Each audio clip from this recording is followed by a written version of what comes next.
sa buhay Kristiyano natin, tatandaan natin na hindi tayo exempted sa mga trials. Amen? Amen po ba? Pwede bang sabihin niyo yung katabi niyo, hindi ka exempted? No?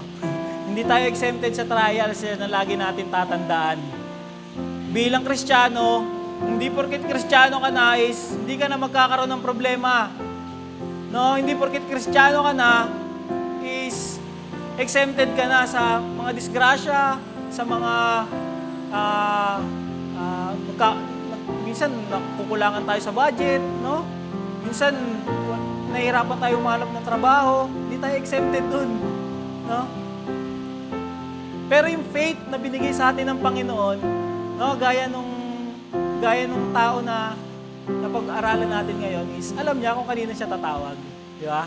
Alam niya kung sino yung lalapitan niya sa oras ng pangangailangan, no? Alam niya na ang Panginoon lang ang makakagawa nun, no? At ang susi doon is ang ating pananampalataya. Pananampalataya tayo sa Panginoon. No, ano yung tatlong uli na sagot ng Panginoon pag tayo nananalangin sa Kanya? Yes, no, wait.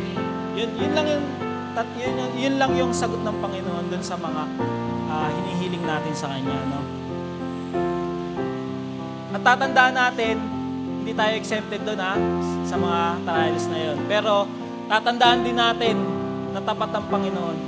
No? Tapat yung Panginoon sa mga pangako niya sa atin. No? At kailanman, hindi tayo pababayaan ng Panginoon. No? Minsan, Lord, pag nagkaroon tayo ng mabigat na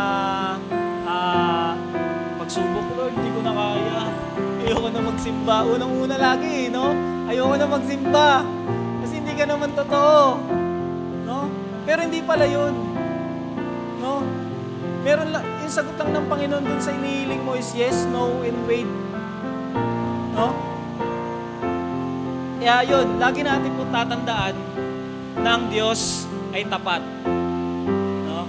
Bagamat hindi tayo exempted nga dun sa mga trials, ang Diyos, Panginoon ay tapat, no? Kailanman hindi po siya nagkukulang.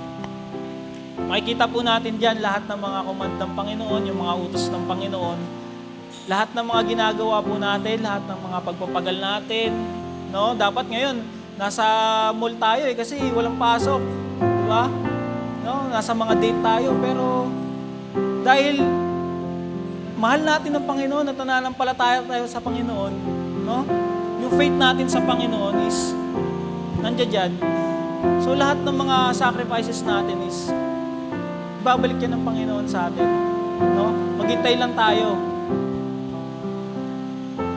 No? At unang way natin para malaman natin na kung ano ba talaga yung message ng Panginoon is basa ng Bible, manalangin.